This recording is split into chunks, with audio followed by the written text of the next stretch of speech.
You're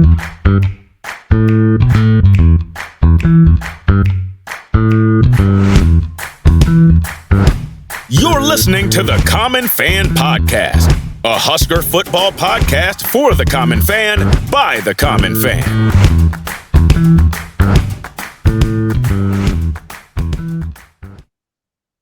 Welcome back, Husker Nation, to the Common Fan Podcast. I am TJ Burkle, as always, alongside Matty Owens, Sr. and Geoff in Lincoln. Spring ball is finally here, Common fans. Is there anything better when you're reading the latest practice report, watching an interview with one of the coaches, or listening to the Common Fan Podcast than having a tender, flavorful steak from Certified Piedmontese? Or while you're sipping that big red Kool-Aid, perhaps you prefer juicy burgers on the grill or a savory rack of slow-cooked beef ribs. Whatever you're looking for, you can find everything you need at your local Mercado Butcher Shop at 30th and Yankee Hill or 84th and Havelock in Lincoln, and also at 162nd and Maple in Omaha. You can also go to cpbeef.com to get certified Piedmontese products shipped right to your front door anywhere in the United States. They've got weekly deals both online and in the store, so make sure to check it out, Common fans. Certified Piedmontese, powering the Husker football team and powering the Common Fan Podcast. How are you tonight, boys? Doing great, T. Not too shabby, buddy. How are you?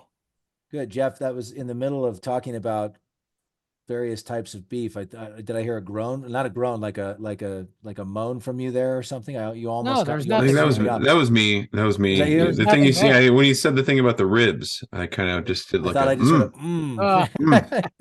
almost threw me off. Then I looked up and you were smiling, and I almost cracked up. But we went out to dinner tonight, and I saw a Mercado right across the street, and I about ran right in that sumbitch and bought some stuff. Yeah, you should have. Guys, I'm just excited to be recording tonight. Common fans, just so you know, we're going to talk about spring ball. We're talking about Husker football. It's all Husker football all the time, as it should be. After a handful of episodes of just the drama with Trev, which we had to talk about, right? And then that Nebraska ball preview episode with Ag Jack from the Texas A&M podcast was a ton of fun. Don't get me wrong. Obviously, a little disappointing outcome for the basketball team, but I'm just excited to be back talking football, guys. Yeah, absolutely. I mean, this is what we're here for, right? This is what we do. This is what we do. This is what we bring to the common fans. Right in our wheelhouse. Yeah, indeed. That's exactly right. Listen, before we get going, common fans, I'm going to take a point of personal privilege here for about 2 minutes and just let everyone know that March is Colorectal Cancer Awareness Month. This is near and dear to my heart. Unfortunately, I've got a family history of colon cancer, including my father, who very sadly passed away almost 2 years ago after battling colon cancer for 16 months.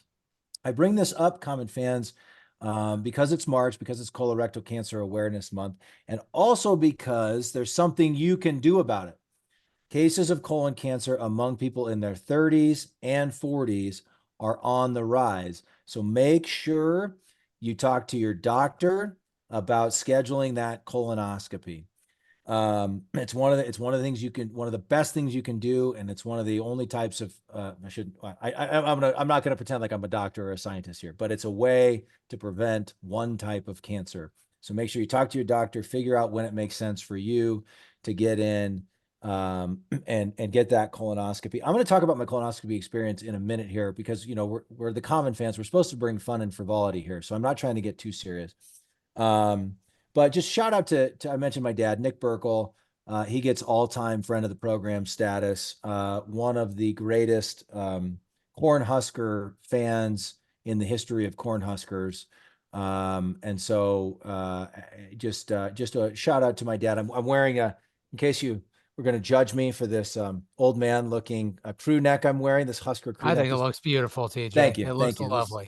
This belonged to Nick Burkle. So, and I'll tell you, common fans, people hear colonoscopy and I think they get a little bit scared. Yes. Here's what I've told people. I've had one in my life. I had my first one before I was 40, again, due to the family history. Talk to your doctor about what makes sense for you. The day before the colonoscopy is what's not fun. You got to drink the stuff that makes you go to the bathroom constantly because you're clearing out so they can get a good look in there. Okay. So that part's not fun. It's not that bad. Like you can drink Gatorade, you can drink broth, but you can eat Jello. You really can't eat a lot. You kind of starve yourself that day and you clear out. My recommendation, though, on the day of is to schedule your colonoscopy first thing in the morning or as close to first thing in the morning as you can. Once you get in there, guys, I've told a lot of people, if you need a day, if you're a little burnt out and you need a day, schedule a colonoscopy because you get in there. Let me finish, Jeff. You get in there, they put these warm blankets on you. Suddenly you forget about the fact that you're starving and you're just like nice and comfortable. And then they give you the propofol and you just like, you feel like you slept and wake up 5 minutes later. And then you're kind of tired the rest of the day. Like when I had mine, my wife picked me up and then she drove me through McDonald's. And then I think later in the day, I ate an entire Red Baron pizza.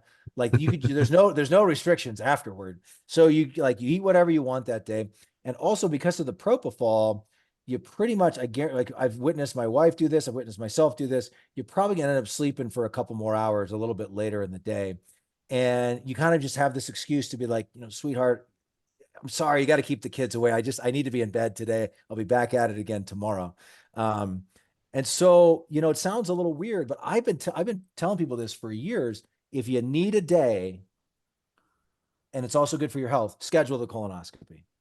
So that's what I wanted to ask there is that, and you kind of answered it. So you're a little tired afterwards, right? You want to nap, probably just chill, hang out. Not really. I mean, you're not totally back to normal until the next day, but it's not nausea or anything. You kind of feel chill. Because there's a long running, like, I don't want to say gag, but like a way of doing things where we are in March Madness season right now. And like, would that be a reason? Schedule your colonoscopy around March Madness. And then that way you can get out of work to watch games. I've heard that work that way. I've heard that for other procedures, Jeff. Not for a colonoscopy though. Well, I think for the colonoscopy, I wouldn't recommend it because you're going to be sleeping part of the day. Okay. All right. That makes sense. Again, it's hard to explain. You're not even groggy necessarily. Like how you feel after like a really good sleep where you just kind of feel good, but you're still kind of tired. Yeah.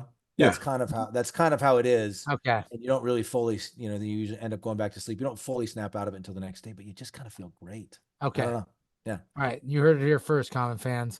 You heard it here first. Not a colonoscopy for March Madness. Stick to a vasectomy for March. Maybe you could That's not the message, Jeff. That's not the message at all.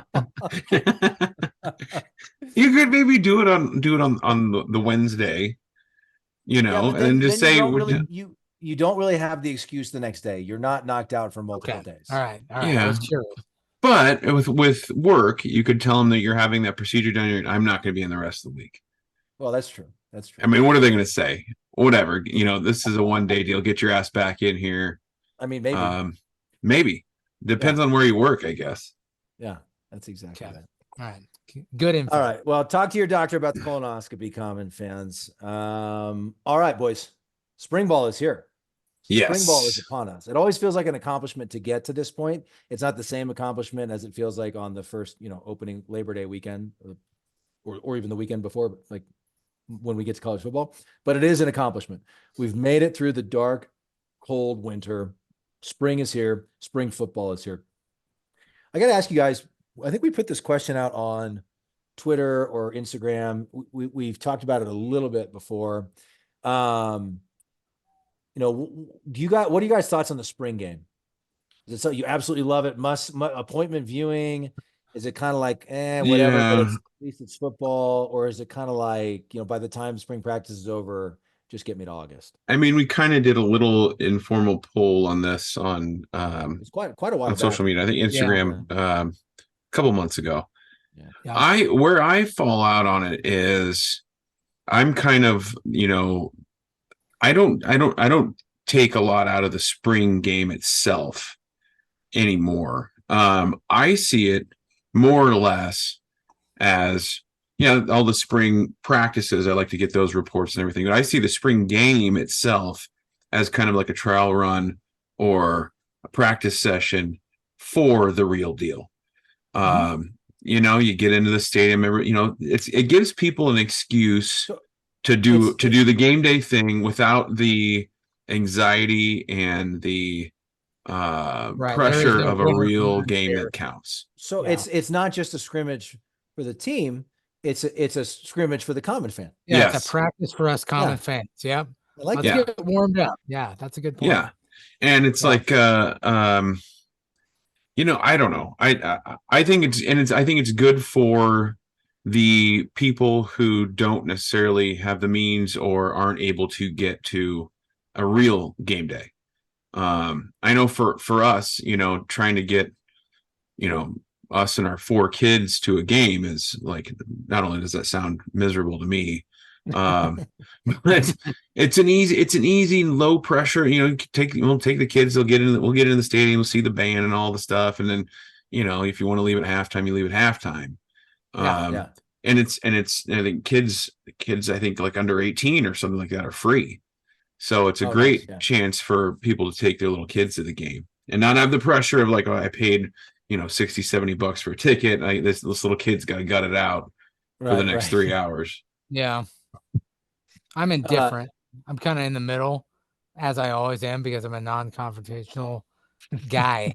But like, I like it and I don't like it. And there's 2 things. I like it because of what Matt's talking about. Like, it's an excuse to go down, it's an excuse to tailgate, hang out with friends and family, have a good old time.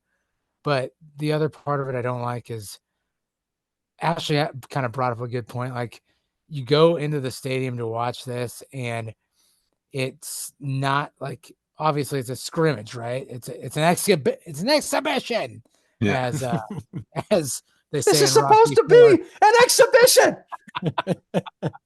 And so you're not really getting the quote unquote real product. You know what I mean? These guys aren't going to be going full speed. They're not going to be trying to hurt each other. And I think during the Callahan era is when I kind of got out of the spring game, because they did a lot of movement on the first play of his coaching debut. They did it was just very theatrical. And after that, I just remember thinking like, this is like watching the Harlem Globetrotters of football right now. It's not real. It's just, we're here to just kind of hang out and have a good time. What do you mean? What do you mean, Jeff? The Harlem Globetrotters are one of the best basketball teams on the planet. They kick the General's ass every time. Nobody wants to play the Globetrotters. No. So I'm kind of indifferent. I like it, but the game experience is fine. Like, you're right, Owens. Like, take your kids, eat some runs, as I guess if you have to, maybe a slice of expensive pizza. And then the tailgating experience is fun. It's a good time. I love the idea. I've not thought about this before. I love the idea of what you said, Matt, about it's a walkthrough, it's a scrimmage for the common fan. Yeah. Right. You work out some kinks, right? You run, you try some plays. Maybe you won't run those plays in the fall. I don't know. Maybe not all the players who are suited up are going to see a lot of time in the fall. The younger kids, maybe they won't see a lot of time in the fall. But you get a low stress opportunity to try some different things at the spring game. Maybe you're throwing something different, something new on the grill or on the smoker at the tailgate. I think it goes over the spring game and see if it makes the cut for fall. Doesn't matter if it flops. It's okay if it flops. It's just the spring game. I think it's a good way of figure out who your guys are that you're going to hang out with too. Like, who are the starters you're going to hang out with? You kind of get a good idea of their behavior at the tail. That guy's sketchy. He's not coming next time. Yeah, we're benching his ass. If old Tim's getting too hammered at the tailgate for the spring game and losing control, he's like, hey, Tim, listen, we're going to need you to dial it back, or you're not going to make the cut for fall. Yeah. But then I look over at this guy, Bill, over here, and he starts busting out the fireball shooters. And then before you know it, he's got the Marlboro Lights running. Come on over here. You're a starter now. You know what I will say about Tim, I got to shoot you completely straight. You keep this up, you're not going to be on the team in the fall. Sorry. What I will say about the game itself, and that's something I think has changed in the very recent history, if you will, recent years, with early enrollment and with the portal. Now there's a little bit of interest and intrigue because we're having more and more like new guys. Like we just signed guys like a couple 2-3 months ago, right? And a lot of them are already going to be putting on a Husker uniform and running out on the field. And namely, like the number one quarterback recruit in the country. Well, yeah, there's going to be a lot of intrigue this year with Dylan Raiola. Right. Every little thing is going to get dissected. It's almost more rare when guys don't enroll early now. So, you're seeing all these kids like, gosh, I'm really excited about this recruit. Well, now guess what? You get to see him in the spring game. Like, might not be the, real routes he's running or, real carries he's getting in a game or whatever it might be. Or they're running real vanilla stuff on the X's and O's side. But you just at least get to see those guys, put on a uniform. Young Matty Owens was always obsessed with what numbers guys were. You get to see what numbers guys are wearing. That part of it is fun. But again, like for me, it's like, you know what? I'm content with. I'm gonna just go ahead and record that spring game and watch it when I have time, because it's not, for me, it's not appointment viewing. I haven't been to one in probably pre-COVID. So you'll record it and watch it too, huh? Absolutely. Really? Okay. Yeah, I'm kind of with you guys. I don't it's hard to get too excited for it. At least we always talk about this. It's spring ball. At least there's something. And this is all of spring practice. Mm-hmm. There's practice reports, there's regular interviews with coaches, sometimes there's interviews with players. And you're kind of, as Common fans, we're grabbing onto every little tidbit we can get. We haven't had college football for a couple of months. We know that when spring ball's over, it's going to be the dog days of summer, which are going to feel like forever. And so there's a lot of value to spring practice. But, the spring game itself to me is a little bit like, going to the buffet and just looking at the food and not eating it. Right. Yeah. Like, it's not the real thing. Yeah.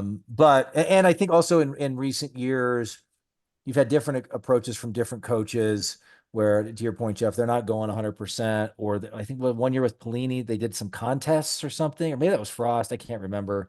Like it wasn't even really football. And so I get it. Coaches don't want guys to get hurt. Like the biggest thing you want to come out of spring with is no big injury. So I totally understand that. But there's got to be a balance there. And Husker fans, as we do, always show up for the spring game. And I think the vast majority of them want to see football, right? But I think it's something to watch. It's something to pay attention to. It's something to talk about. And I think, like, as we hinted at this year in particular, it's going to be like, is Dylan Raiola on the red team? Like how many snaps does he take? Like every little thing is going to get scrutinized about him. Yeah, this will be a kind of a crazy year for it, to be honest with you, just in that regard. You're right. Well, after winning the the offseason national championship again, we always do. I'm sure we're going to sell the thing out. Yeah. That's one of those things that like you said, I enjoy it. It's fun, and I kind of alluded to it too on Twitter that like it.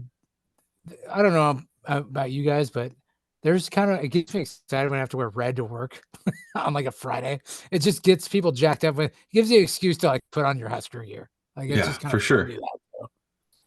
Love it. I love it.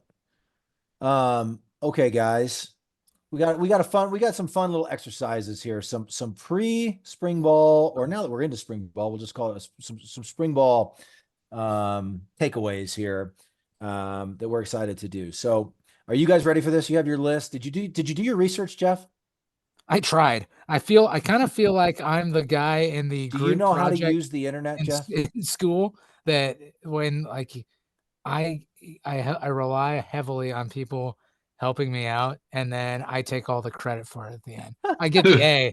So what you're saying is you cheated your way through school, Jeff. Yeah, pretty much. Yeah, I'm the group project guy. The group project guy. I'm a group project guy. You're a group project guy. Well, you're on your own for this one, pal. So Godspeed. Thanks. All right, first category, Common fans, is the top 5 most important players for the Huskers as we head into spring ball. Now, we shared, as we do, Common fans, we shared the categories, amongst each other. We did not share our picks with each other going into this, and so we're totally flying blind here. We also didn't really share what we meant by important, right? So some people might mean like production, others might mean maybe there's not a lot of depth at that position. However you think about it. We left that to each guy's own sort of way of thinking. So this should be fun. I'm excited to do this. Top 5 most important players going into spring ball, fellas. Matteo, who did you have for number 5? I have a guy that I mentioned repeatedly last season as being one of my favorites, and that would be Thomas Fidone. Fidone, yeah, it. I think he'll be important. He'll be very important because, well, Raiola, assuming he's a starter, will need somebody to throw to over the middle. He needs somebody for a safety valve, check downs, what have you. And I think Tommy's a playmaker. So I think we need to try to make a little bit more of an effort to get him the ball this fall. And I think we'll, with a little bit better quarterback play, I think that can happen. Absolutely. Love it. Jeffrey. Well, let's see here. I've got a few. So I'll go with, because I mentioned this in the previous podcast, but with a transfer portal, we obviously brought in Dante. What was his last name? Dowdell. Is that how you say that? Yes. Yep. Dowdell, yeah, from Oregon. And I brought that up as being somebody that we wanted to see, climb the ranks as a Husker now. I mean, we picked him up for a reason, right? So I figure I want to see that guy step his game up coming out of the transfer portal. He's there for a reason. Step your game up, son. I love that. I also had Dante Dowdell as my number 5, interestingly enough. Mm-hmm. I think he could be an immediate impact guy. I think we need him to be. Candidly, I love Emmett Johnson. I think he's got a really bright future. And he's probably even if Dowdell is who we hope he is, Emmett's probably, your number 2 or your 1B guy, and he's going to get a lot of snaps too in the running back room. But it feels like we need a game changer, difference maker, and we haven't had quite, we haven't quite gotten there in recent years. That's no knock on any of the recent running backs. I feel like part of it's probably having to do with the O-line play and the overall struggles of the offense as well. But I'm really hopeful about Dowdell. I think he was behind a lot of talented guys at Oregon, but he's been at a big time program. I think he can come in and contribute right away. So love that. All right. Number 4, Matteo. Number 4, I have Isaac Gifford, experienced guy. Kind of, to me, wasn't necessarily, I think he maybe listed as a defensive back, but he's almost like a hybrid linebacker defensive back. But the guy was all over the field. I think he led us in tackles or was up there pretty high. And just a senior leader. We need as many of those guys as we can. We're still kind of, I think, in a little bit of a transition here with this program, only the second year with this coaching staff. So I think Isaac, and man, he can come up and really lay the wood on somebody. So I'm going with Gifford. Dude, I love that pick. I didn't have it on my list, not for any particular reason, but I feel like he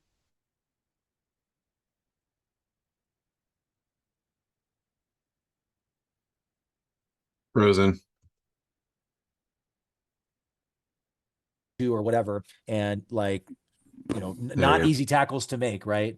And so I'm really excited that he's back. Kind of reminded me of when JoJo Domann decided to come back in 2021 and was just all over the field. I feel like that can be a good measuring stick for Isaac Gifford this year. All right, yes. Jeffrey. Sorry, I didn't mean to commentate on your pick, Matthew. Jeffrey. Next one, I said Quentin Ives. And the reason for that is we had some injuries at running back last year that were unfortunate, to say the least. And Matt Rule himself said that he thinks that Quentin Ives is a star and is going to be a star. And with our O-line, hopefully that's up as just an entire group that we want to see get better this year from last year. If you can open up those holes and get him running, I would like to see him step his game up in 2024. So that's number 4. I love that, Jeffrey. So you went with two running backs with your first 2 picks. Is that what you do in fantasy?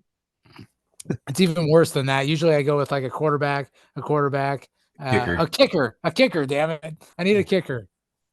I mean, whatever you do, don't listen to Jeff on Fantasy Common Fans, because he is, regularly in the cellar of our league with our group of friends. What the hell is your problem? I don't want to miss. I've made the playoffs once. I don't want Common Fans to get mad at us because they listen to fantasy advice from you and then stop listening because their team's in last place. I think, remember that year I drafted I'm pretty sure I drafted Tony Romo, and like he had like a broken back. But he ended up doing pretty good that year, to be honest. Yeah, I think you've already done more research for this episode than you did that year for fantasy. Yeah, draft. you're appreciated. absolutely right. That's appreciated. Yeah, you're welcome. Thank you. Thank you. Yeah. All right, my number 4, I sort of cheated, but I've got the entire wide receiver room. And I'll just tell you guys, I started thinking about it, and we've got a couple of transfers that everybody's super hopeful about: Isaiah Nair and Jamal Banks. We've got guys who flashed last year, like Jalen Lloyd and Malachi Coleman, but we're hoping they can really take a leap this year. We got some younger guys coming in. And so I think part of my thinking on this too is, in order for us to take a leap as an offense, we have to have a functioning passing game. And so, and we didn't last year. And so hopefully, obviously the quarterback play is really important for that, but we also need like some of these guys to be playmakers. And so I just started thinking about it, and I was like, I could pick one, but it's honestly kind of a bag of unknowns a little bit. That's not totally fair to some of the guys who had some production last year, like Coleman and Jalen Lloyd. But in terms of what we can expect for their production in this year, it's a little bit of unknown, but I think we need what do you think? 3, 4? I mean, at least 2 of these guys to really flash and really make a statement this year. Yeah. 100%. All right, Matthew, number 3. Number 3, I kind of broke the rules here. Went with like 2 guys from a number 3. I went with Ty Robinson and Nash Hutmacher, the polar bear. I love me some defensive tackles, the big nasties. Obviously guys with both, again, with experience. I think it's going to be huge on that defense. And I just love those two big animals. I love that. You'll see how much I love that in just a moment, Matthew. Jeff? You got one of mine there, Owen. But I'll backtrack to TJ here when you're talking about the wide receiver room. Said Malachi Coleman for number 3, simply because he's hopefully has Raiola throwing to him. No offense to William Wallace last year, or even Purdy for that matter. Heart of a lion. Yeah, I think that's going to be a game changer this year when you have a hopefully a very, very good quarterback throwing to this wide receiver. And now we have co-offensive coordinators. So I feel like maybe our strategy and just our play calling in general is going to help us in that regard. So Malachi Coleman is my number 3 on that one. I like it. Love it. Matt, I did the exact same thing as you and the exact same spot for number 3. I had both. Yes. I broke the rules the second time in a row. I had both Ty Robinson and Nash Hutmacher. It's hard not to think about those guys together. Right. I think common fans have kind of taken it for granted that the defense is just going to be awesome again this year. I think there's a lot of reasons to believe that's true. I hope that's true. But if that's going to be true, or they're even going to be better, it all centers around those 2 guys. Yeah.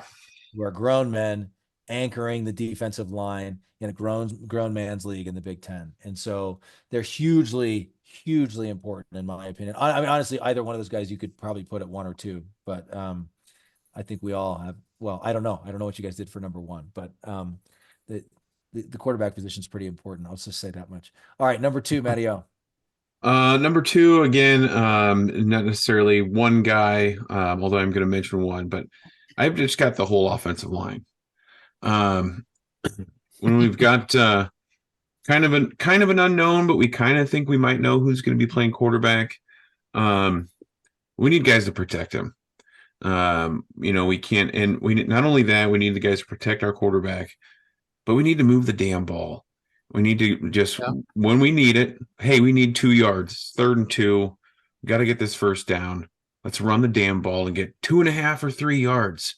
Like, show that you got a little bit more will, a little bit more gumption than the other team's defensive line, and just push those suckers back. And there's a ton of experience there. And the naysayer Husker fan, which there are some, would say, well, the experience isn't great when the guys haven't been playing very well or not very good players. But I think there is potential there. I think there are good players. What's his name? Ben Hart. I think so too. Ben Hart had a good year. And I think we've got some other guys there. I was going to mention, one guy I was going to mention was the center, Scott. Ben Scott. Yeah. Tons of experience in college football. which I think is huge because we're probably going to have a freshman quarterback. So when you got a guy that's a senior or a fifth-year senior playing center, that center quarterback exchange is huge, as Husker fans should know. Living through the Cam Jurgens era, those guys are fantastic, unbelievable talent, and is probably going to be center for the Philadelphia Eagles now, but could not snap the damn ball shotgun. Yeah. So center quarterback exchange, huge. Offensive line, got to protect our guy. Yeah, I love that. I'll leave it there. Jeffrey. Polar bear. You guys stole it from me earlier, but I got to go with that. I mean, have you seen the dude wrestle? For God's sakes, the man is playing dual sports. And I don't know about you, but I'll tell you guys, I was 95 pounds wet and soaking wet in high school. I played freshman football and wrestled at the same time. So I like to think I know a thing or two about playing dual sports like that. I know what you're going through there, Nash. So good for you, buddy. Come to me for advice. But dude is awesome. He's a beast. There's no doubt in my mind he's going to be an impact player. So I think it's kind of an obvious choice, but he's my number 2 on the list. So Nash, if you're out there, if you're listening, reach out to Geoff and Lincoln. We're here to help however you need it. Yeah. But he's got experience doing the dual sports in football and wrestling. That was 1997, 98 school year. He was a freshman in high school, but still. Yep. He's here to help. So yeah. I drove a 97 Dodge Neon the year after that. It was great. Yeah. Bleach blonde hair. It was awesome. You had a lot going for you there. Yeah, I really did. I was on the up. Yeah, it's on the up. My number 2 is Stephon Thompson. Linebacker transfer out of Syracuse. Hugely important in my opinion. So I think one thing, again, back to the point that I think all Common fans are maybe taking it a little bit for granted that the defense will be awesome again this year. Again, we have every reason to believe that it will. Don't get me wrong. I'm doing the same thing. I'm believing that and taking that for granted.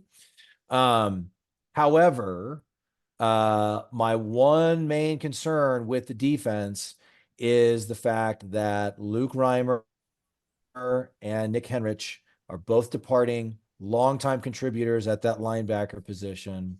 And so Stephon Thompson, I think he's got 1 year left to play, I think.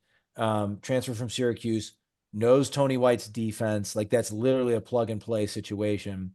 And it's badly needed. That's a huge get for the Huskers in the transfer portal. And then we've got other guys who've played, John Bullock and other guys who have played at the linebacker position. So I think there's reason to believe like it'll be all right. But I think backfilling that the loss of those 2 guys with at least one guy was big there for the Huskers. Yeah, I think that's a great pick. I'd for some reason I'd forgotten about him. But yeah, that's great. That's a great call. Yeah, thanks, buddy. I appreciate that. I'm really excited to see what we all have for our number 1, Matteo. I mean, the quarterback is the most important position in sports. So I'm going the Luke Skywalker, the Wonder Boy, Dylan Raiola. I think it's got to be him. Just so highly touted. We got the bloodlines, and I mean we saw what it looked like last year with like we say, God bless William Wallace, Heinrich Harburg, and we saw what Jeff Sims looked like. We probably could have won 2 or 3 more games if we had at least a slightly above average quarterback last year, in my opinion. Yeah, for sure. You get those close games down to the wire where it's, one possession game, any little mistake. And God love Chubba Purdy too. I mean, he's not here anymore, but he filled in admirably.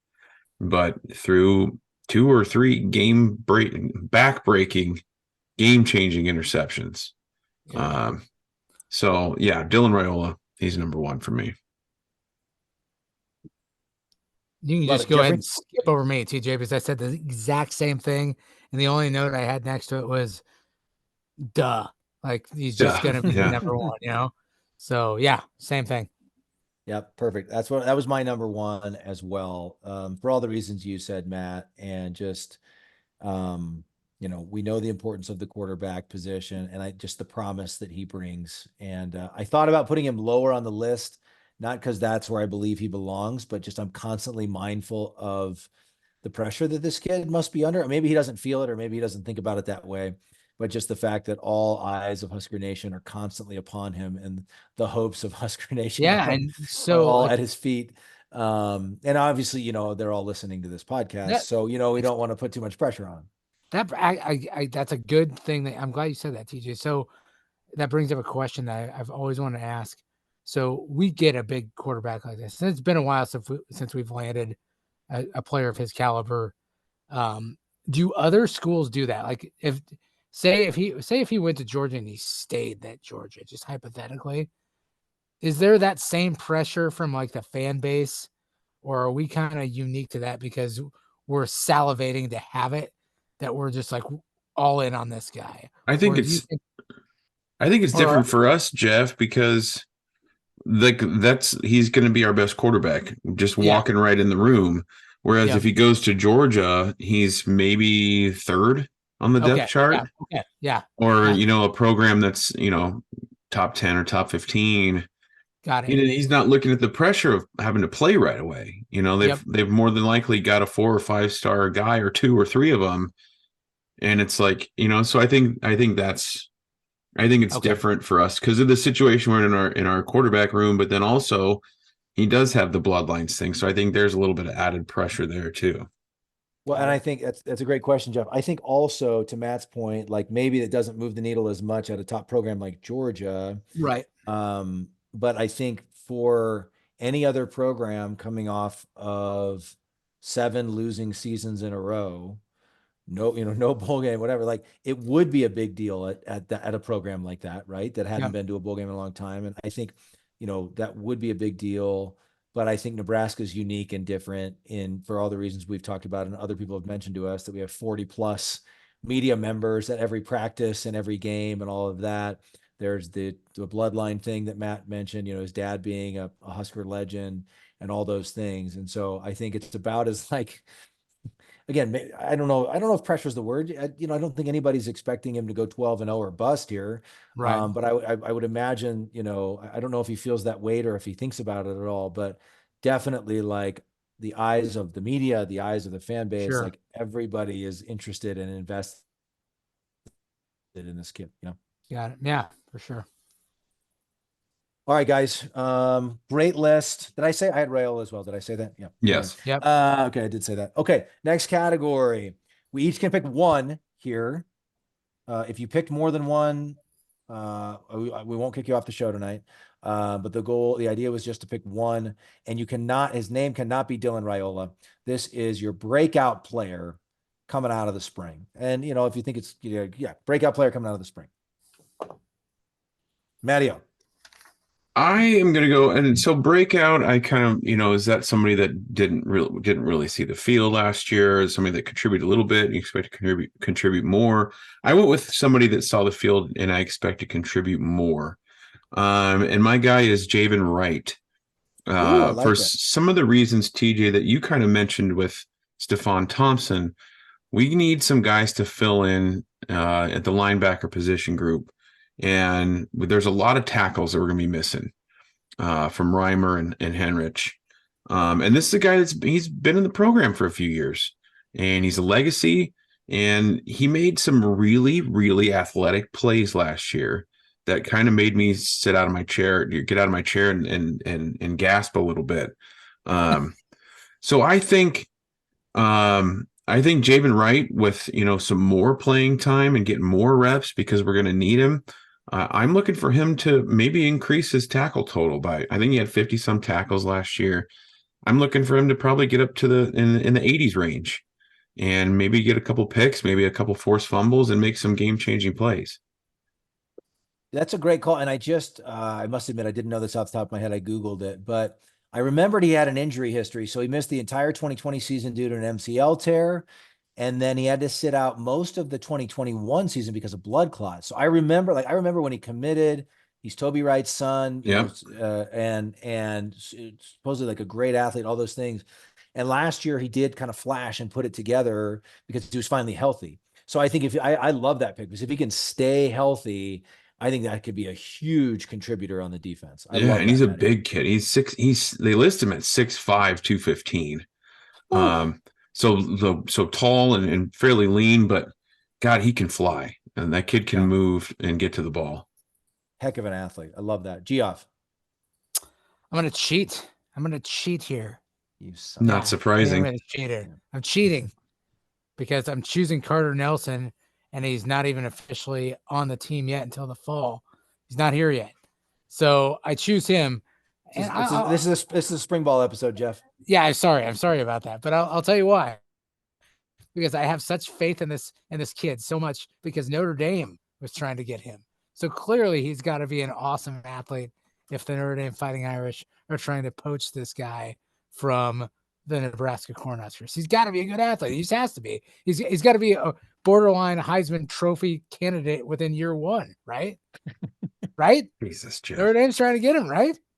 No? Whatever. All right, fine. And I'm still picking him. I don't give a shit.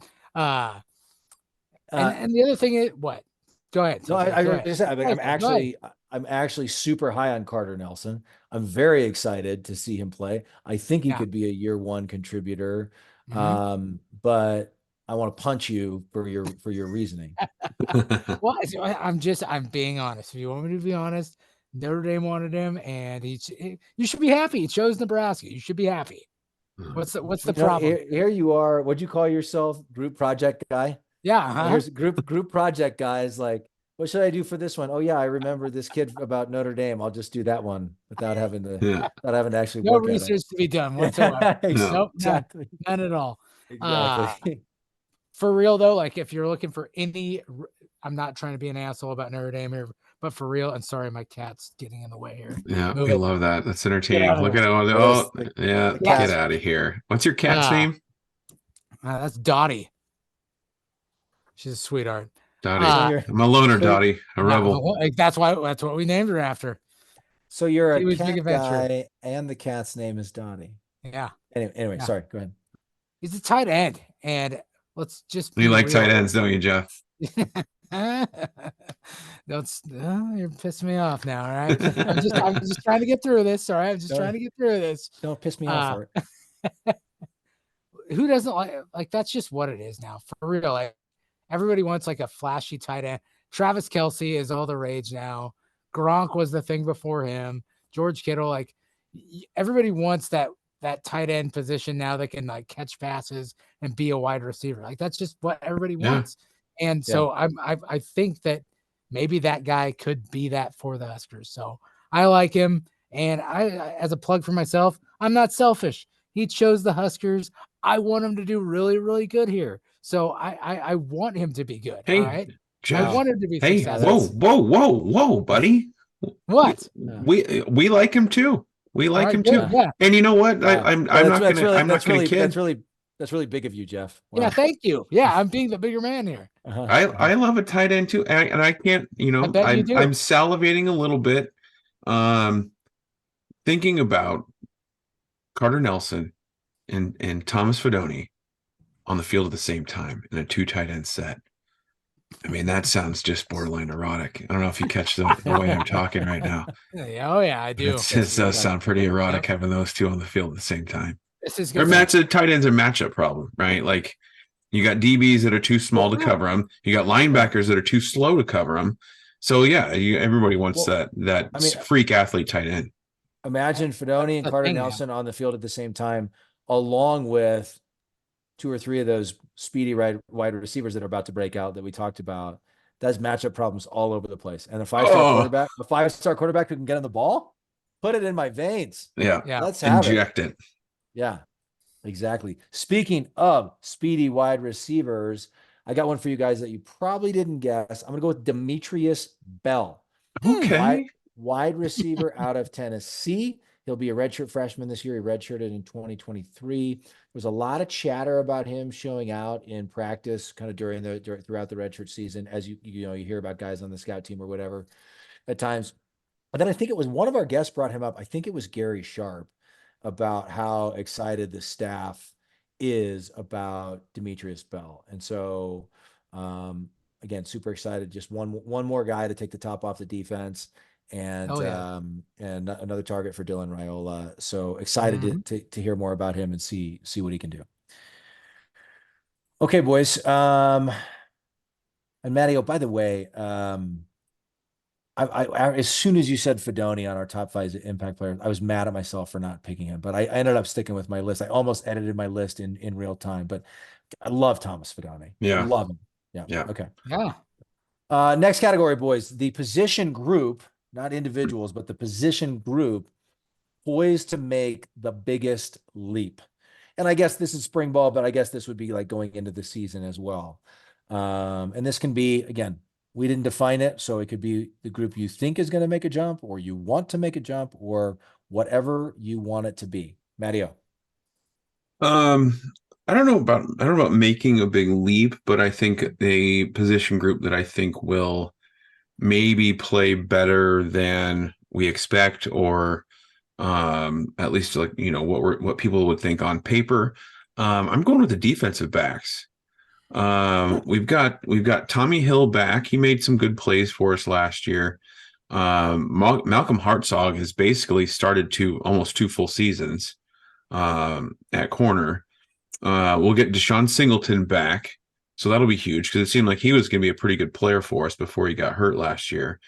And then, you know, I mentioned Isaac Gifford. We got the guy, also the kid who won the football team dunk contest, Jeremiah Charles, who appears to just be a complete freak athlete. And then you throw in, you know, we've got some of these guys that haven't really played yet. We got Dwight Boodle, DiCaprio's little brother. Ethan Nation was, I know, highly recruited. One of the best names, I think, on the roster, Sincere Sefayula. I don't know if you guys know Sincere. And then you got all these freshmen coming in, including another legacy, Damon Benning's son, Caleb. So that I'm very intrigued by the defensive backs, and it's got a nice mix, I think, of guys with experience that have got some, you know, made some plays, had some good playing time, throwing in some young guys that have some pretty good potential too, I think. So I'm going defensive backs. Love it. Jeffrey. Well, you know that it's no secret, and TJ gives me crap about this all the time. I still don't understand what your problem is with wrestling. Why do you like 90s and early 2000s wrestling? Like, what's your deal? Professional yes, wrestling, like fake everybody wrestling? loved it. Yeah. You did. Yeah, no, I did too when I was 7. For that. I did too when I was 7. I didn't ask about when you were Not 7. when I was in high school. Yeah. I like that Hollywood flashy lifestyle. It was awesome. All right. That's what I mean, like. You're Hollywood flashy. I like action. I like touchdowns. I like big plays. I'm sorry. That's just how I roll with it. And so I figured the wide receivers is probably what I would like to see as the breakout, or the big position area that I want to see do really, really well this year. And I think with Dylan under center, I think we should be able to do that. I guess there's a couple of transfers. Nayor and Banks is what I have in my notes here. Is Malachi going to take the next leap and improve this year? I hope he does. I had him in my breakout player section there. Jalen Lloyd, is he going to take the top off the defense? Who else is going to step up? Love Jalen Lloyd. Yeah. Ja'Cory Barney, he's a 4-star freshman from Florida. Does he work his way into the rotation? I think from what Owens told me, there's 2 Bellevue West kids. Yeah. Davon Hall and Isaiah McMorris. Are they going to see the field as true freshmen? On paper, it looks like it has a lot of potential, a lot of capable bodies out there that we haven't seen in quite a long time. So that's where I'm going with it. Wow. That's very good, Jeff. Jeffrey Hollywood Langenberg. Very good. Yep. Thank you. I think we're all hoping that the wide receivers can take a leap, and there'll be very good things in store for this offense if they do. So, guy, I had similar to thinking as you, Matteo, but I put it in this category. I had the offensive line. It's funny. I feel like either on Twitter, even some articles lately, like in the last month or so, people are talking about how the offensive line played well last year. I don't feel like that's what we were saying last year. No, I agree. it's probably partially because offense or defense is new. Like we didn't have a lot of weapons, and so they could load up, right? And we didn't have to respect the passing game. Right. Well, there was probably a lot we didn't, we as common fans, not knowing the X's and O's, not knowing that everything that goes into it, probably stuff we didn't see or didn't know. But I feel like we were complaining about the offensive line a lot. I felt like they weren't terrible last year, like they were at times, say during the Frost or the Riley years. But they were just kind of average. They got pushed around at times, especially later in the year, Wisconsin, Iowa. Those were kind of rough performances for those guys. Either way, like we need them to take a step forward this year. Right. Micah, they got the transfer from Florida. Micah, I can't pronounce his last name. Mezcua.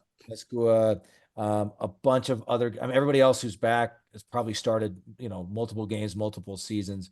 Bryce Benhart, Turner Corcoran, Ben Scott. So, and then I think some of the younger guys, Justin Evans Jenkins comes to mind. He got some play last year as I think a redshirt freshman last year. They've recruited that position heavily and well. They've shown a willingness to play young guys if they're ready. So maybe some of these younger guys show up as well. This could be one where you could make an argument that they will make a leap, but it's also combined with the fact that I just desperately want them to take a leap. And then in case I wrote out like 1B for this one in case someone said offensive line, so I could say something different. And it's kind of within the same O-line category, but I said tight ends. We've talked about this a little bit, and it's not just, Fedoni. I feel like you could call last year a breakout for him, really, but I feel like he's poised to like really do big things this year. Carter Nelson, I mean, again, looks like a total freak athlete. Shut up, Jeff. And sorry, I love you. Total freak. I mean, I honestly think he's going to get on the field. And then you've got like these complementary pieces, Bohr Kircher, or according to Gus Johnson, Bo Ricker, and then Janiron Bonner, who's kind of like an H-back fullback, but I think they're going to play him at tight end as well. And then I put Heinrich Harburg as well. I think they're going to try to find ways to get him the ball, which they did in the first game against Minnesota, not while he's not playing quarterback. So, I mean, you kind of like think about how they could mix and match those pieces along with the wide receiver talent that we all hope and believe is there. It could get very, very interesting for this offense. I think so. And you know what? I think I'm hopeful again, but last year, if our defense was so damn good, if our offense was just a little bit better, we're going bowling. Like we're not asking for, a 3,000-yard passer or even a 1,000-yard rusher. Or, we're not asking for 500 yards a game from the offense. But, if we can get close to 400 a game and have some good balance and be able to run it when we need to run it, throw it when we need to throw it, I think good things are going to happen. Yeah, for sure. Yeah, I absolutely agree. And like, just, I think one thing we should keep reminding ourselves of is like, there's like Raiola could be there's probably going to be he's probably going to be the starter. We all believe he's going to be the starter. There's probably going to be some growing pains, as there would be with any true freshman. But like, even we had Eric Hess from Arbitrary Analytics on, and he kind of broke down what we've seen from 5-star quarterbacks who went on to be starters as true freshmen.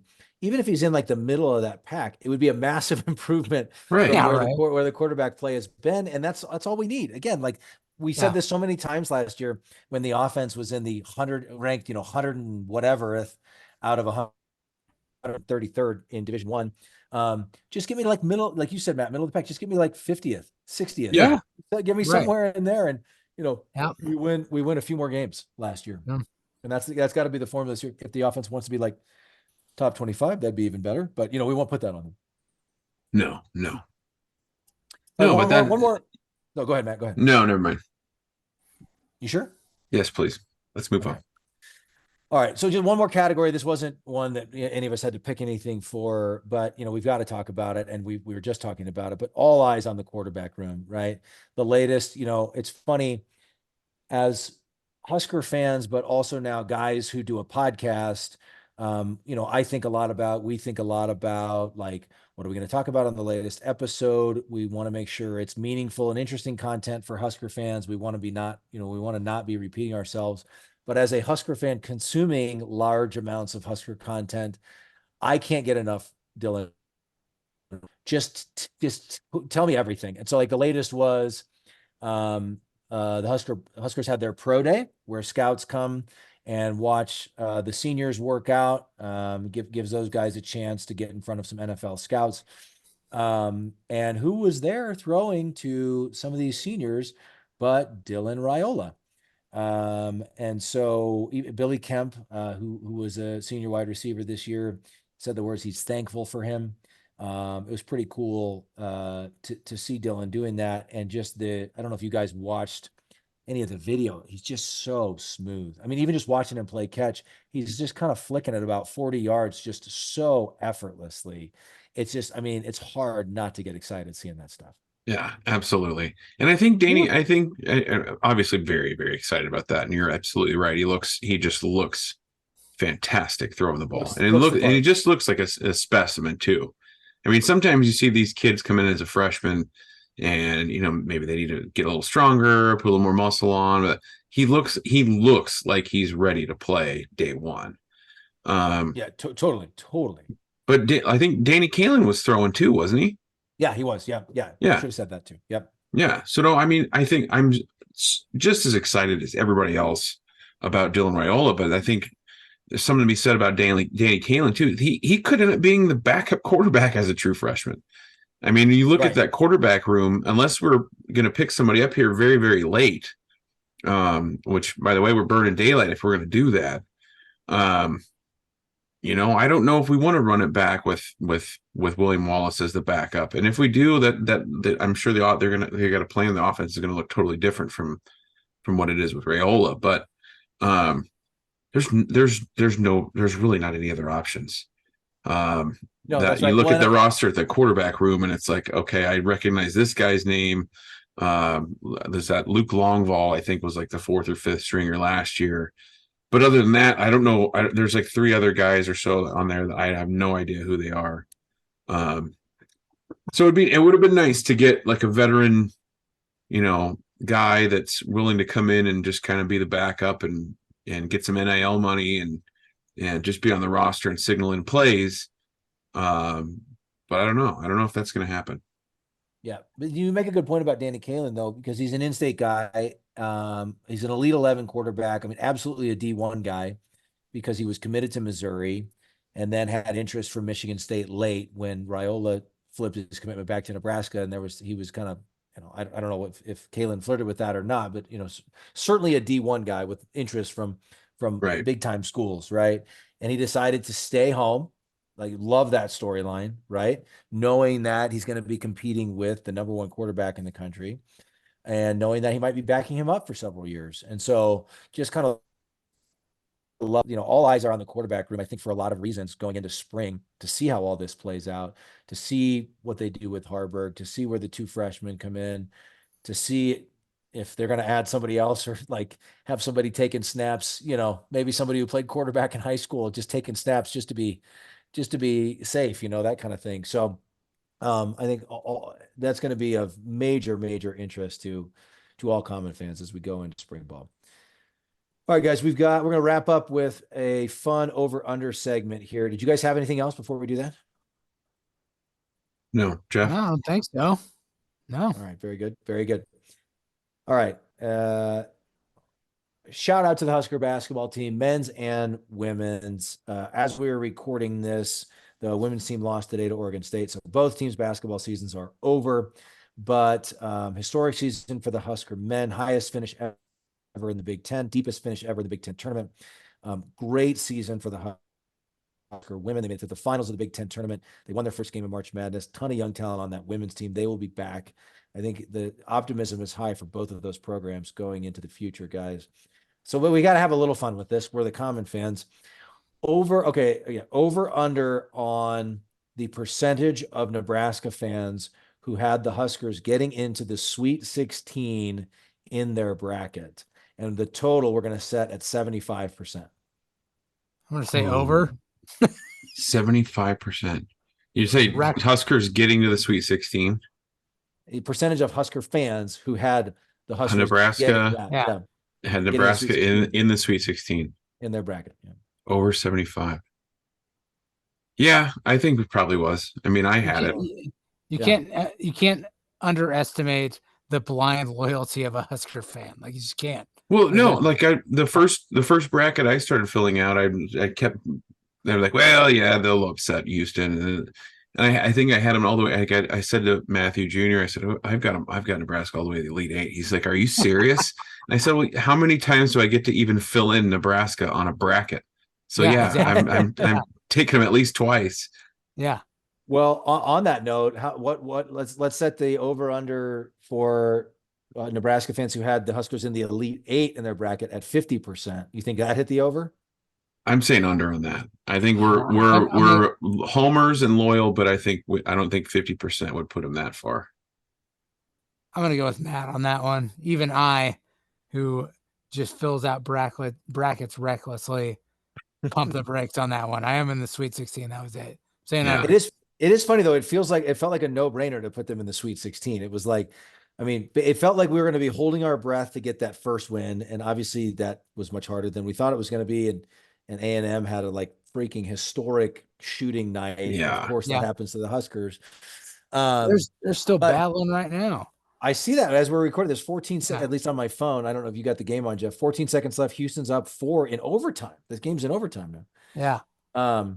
But it was like, okay, assuming they win that one, it was like a no-brainer. Like, of course they're going to win the next one. Of course they're going to upset Houston and get to the Sweet 16. Of course. So I even screwed up my own picks in my bracket just to make an easier path for Nebraska. Like, no joke, at my work one, I was like, I'm picking Longwood over Houston, because then we're going to take out Longwood after that.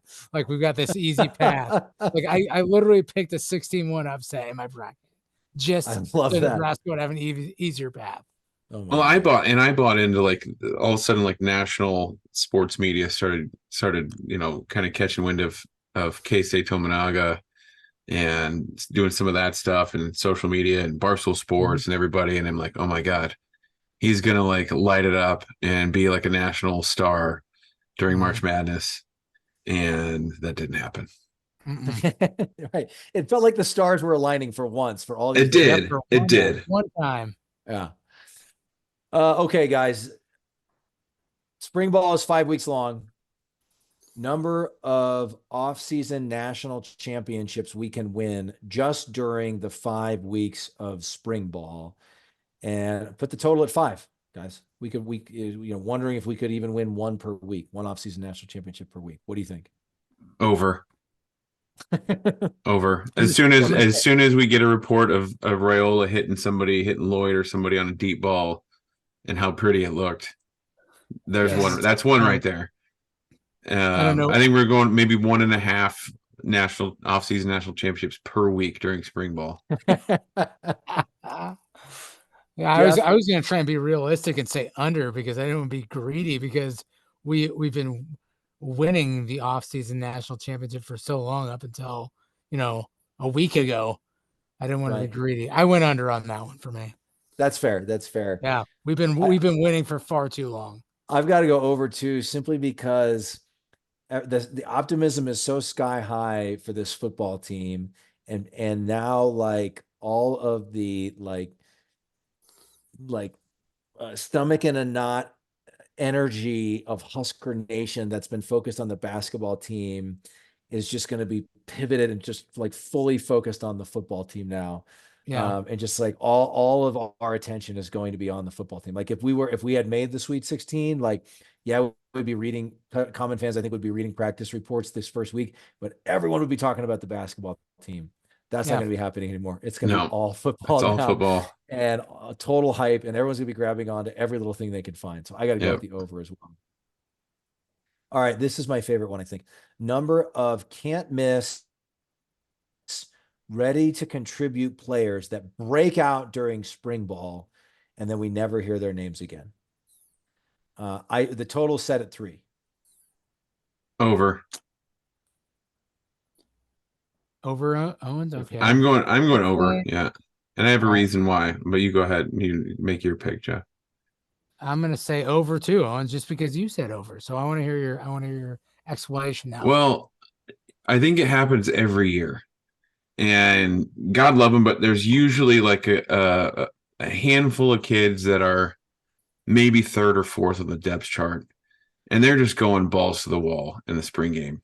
Like somebody makes a big hit or somebody makes a big catch, and then it turns into, can't wait to see that guy on the field, or hey, did you see what he did in the spring game?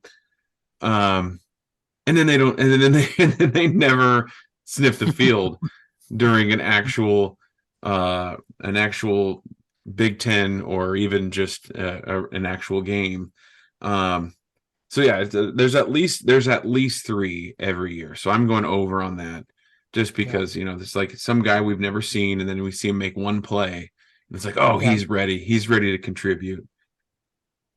That's interesting. I actually had the under on that. I completely agree with everything you say.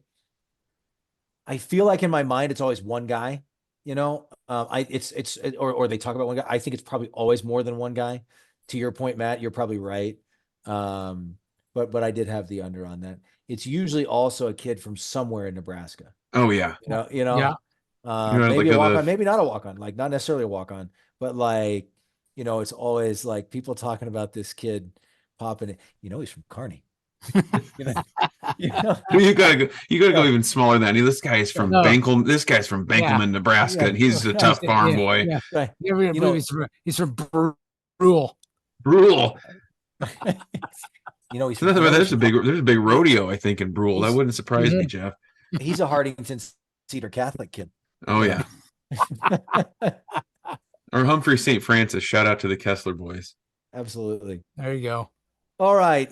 Number of times the word culture is uttered during spring ball. The total set at 4,817. Yeah, he's over. Over. Number of times the word Raiola is uttered during spring ball. The total is set at 8 million. Over. Yeah, over. Over. Definitely over. Yeah. All right. There's one actual real one here, just inspired by what you said at the beginning, Matt. But I think it is a real question about if they will or if they should add another quarterback just for purposes of depth, right? They want to invest in Raiola. They want him to be the guy. They want to see what Danny Kaling can do. I think all Husker fans are on board with that.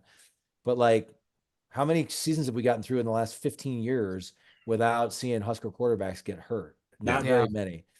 So a number of quarterbacks on the roster. This is not really a spring ball question. Number of quarterbacks on the roster in August. The total is set at 3, which is the current number of quarterbacks they have.